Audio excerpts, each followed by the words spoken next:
Hi guys, welcome to my channel and welcome to another WWE reaction. For today we're reacting to 10 WWE moments that had zero creative plans behind them. 10 times WWE had zero creative plans.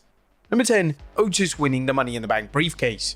Now in 2020, WWE presented the annual Money in the Bank matches simultaneously from WWE HQ. This was down to the COVID-19 pandemic, and under the bizarre circumstances, they delivered a fun match which was well received by the general fan base. WWE made the bold call to crown Otis as Mr. Money in the Bank, and to his credit, Otis was over with the audience. However, he was a comedic mid-card act, and there wasn't exactly a demand to see him as a main eventer or even potentially as WWE Champion.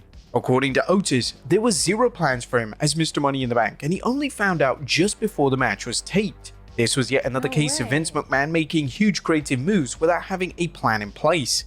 This was a disturbing trend during McMahon's final years in power, and this was especially the case when it came to the annual Money in the Bank ladder match. In the end, WWE would have Otis drop the Money in the Bank briefcase to The Miz, which made the whole Money in the Bank reign a complete waste of time. Yeah. WWE should have put the briefcase on someone they actually wanted to see at the top of their company. Number 9. The Lockbox. And to add further interest to the Shane McMahon vs Undertaker feud in 2016, McMahon would state that he would hand over the contents of a secret lockbox if he lost the match. And this contained Vince McMahon's darkest secrets. When Shane McMahon lost the WrestleMania match, the lockbox was never mentioned again, and what could have potentially been a compelling plot threat was erased from WWE lore forever. Now, according to Sean Ross Sapp from Fightful, there was never any plans for the lockbox or the contents, and it was just something that Vince McMahon randomly came up with. This was a WrestleMania angle, not some random angle on SmackDown or Raw, so surely the former WWE chairman should have given this more care and attention. Number 8. AJ Styles' debut. AJ Styles made his triumphant debut at the 2016 Royal Rumble, and the crazy thing about his debut is that WWE had zero plans for his run following the Rumble appearance. According to the former WWE champion on the My Love Letter to Wrestling podcast, WWE had no plans for him, and he wasn't even booked for Raw the following night. Vince McMahon had no idea who I was. There was no way because he had no plans for me after the Royal Rumble. I wasn't supposed to be at Raw the next day. Yeah, so we just thought it was a fluke that I got the pop that I did in Orlando, and I didn't need to be on TV. WWE signing a huge name like AJ Styles and not having a plan in place is truly baffling. Nevertheless, they would eventually decide to pair AJ with Chris Jericho for a WrestleMania 32 program before giving him a main event push against Roman Reigns. Number 7. The Higher Power. One of the biggest mysteries of the Attitude Era was the identity of the Higher Power. This was a mysterious individual who was controlling the actions of The Undertaker, and there was a ton of speculation surrounding who this figure could truly be. It was ultimately revealed to be Vince McMahon in one of the biggest letdowns imaginable. This creative call made no sense, as McMahon was the individual feuding with The Undertaker, and it was just another swerve for the sake of a swerve. According to Bruce Pritchard, there was zero creative plans in place for the Higher Power angle. This meant that they introduced a mysterious individual without knowing who they wanted it to be. Although WWE were firing on all cylinders from a popularity perspective in '99, they were still making odd and reckless decisions in the creative department. Number 6. Dolph Ziggler's world title run in 2013. And when a wrestler wins the world title in WWE, there should usually be a creative roadmap ahead of them. WWE can then make the most of the world title reign and reap the financial rewards. However, when it came to Dolph Ziggler's 2013 world title reign, WWE had zero plans in place. In fact, McMahon informed the WWE creative team that despite them making Ziggler the champion, it wasn't to act as an official push for Ziggler. Ziggler would have a vastly underwhelming reign as champion, as he suffered a concussion just weeks into the run, and then when he eventually returned to action, he dropped the gold during his first pay-per-view defense. Vince McMahon was waiting for the first opportunity to have Ziggler lose the title, and if he never suffered the concussion, then there's a strong possibility that Ziggler would have lost the title even sooner. Number 5. Kurt Angle's final WWE run. Kurt Angle was finally back under WWE contract in 2017, and when Angle was eventually back wrestling, it was expected that they would have a clear and precise creative plan to utilize one of their biggest stars. Unfortunately, this was 2017 WWE, so they were just making things up as they went along and booking the shows on a week-to-week basis. Angle appeared on the Two-Man Power Trip podcast, and he revealed that WWE having no plans for him greatly impacted how much he enjoyed his final run in wrestling. I went back to WWE.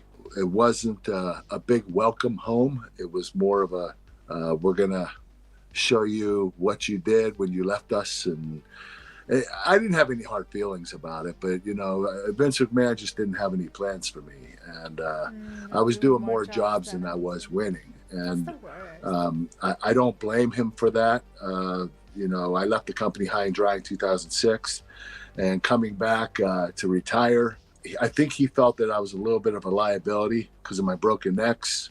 I had 4 broken necks in WWE back in the 2000s.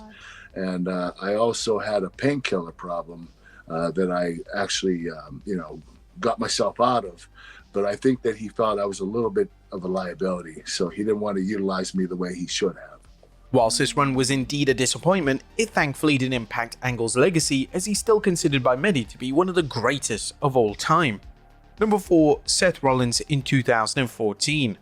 When the Shield broke up in the summer of 2014, Seth Rollins was handpicked to be one of the next top heels in WWE. However, the split almost happened months prior, and if WWE stuck to this creative direction, then Rollins' WWE career could have turned out completely different. According to the multi-time WWE champion, initially they wanted to break the Shield up in early 2014 and build towards a Roman Reigns versus Dean Ambrose match at WrestleMania 30. Oh, no. Rollins has publicly stated that this would have meant that WWE had no plans for him following his dissolvement of the legendary faction, and he stated that he wasn't even convinced that WWE would make him the special guest referee. Thankfully, WWE put the breakup on hold and the Shield would embark on an acclaimed run as babyfaces, and this helped make all 3 members of the faction amongst the most popular names on the entire roster.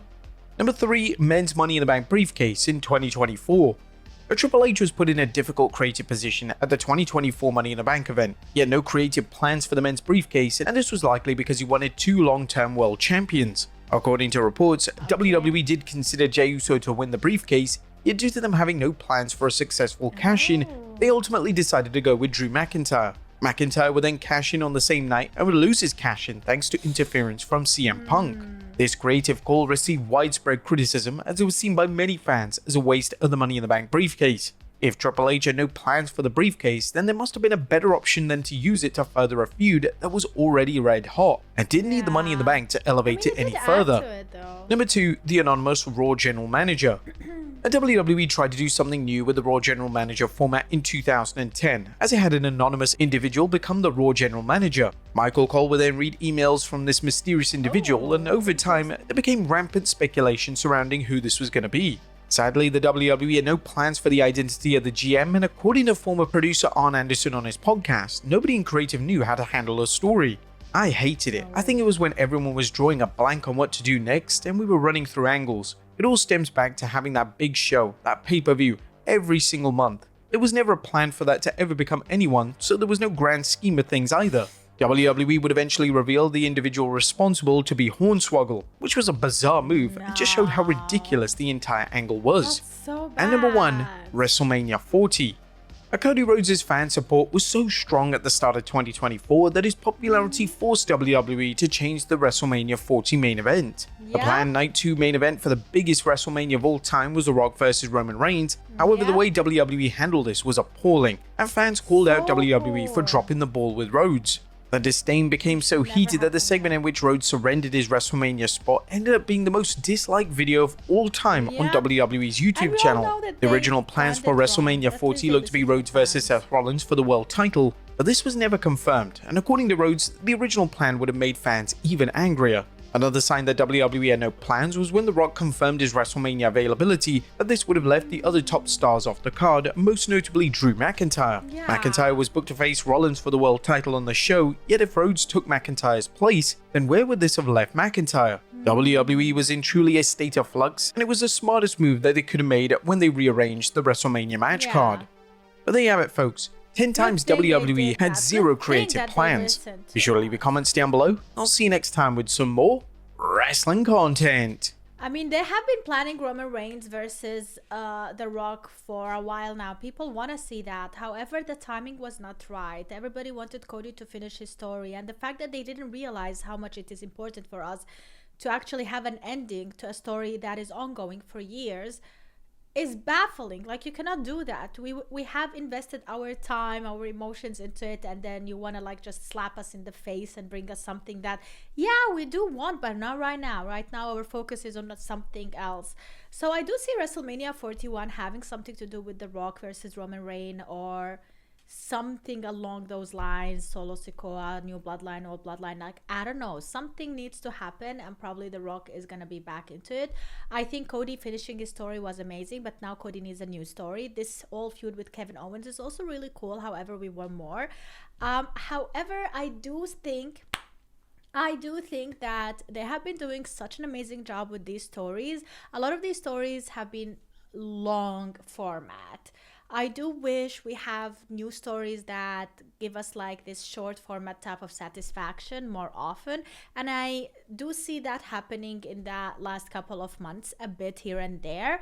But I want more of that. I don't mind the long format. I am there for it. Everything coming to WrestleMania, ending there, starting over, continuing. But I do also want to see stuff that just start and end really quickly as well, but being satisfactory. Like, not only let's go and fight to prove who's stronger. Like, give us shorter stories, more relevant ones. And I don't know, now that they are going to, that Raw is going to Netflix, maybe that's gonna happen. But that is it, guys. Thanks so much for watching. Let me know what else you would like me to react to on the channel, and check out my Patreon for more WWE content. See you. Bye.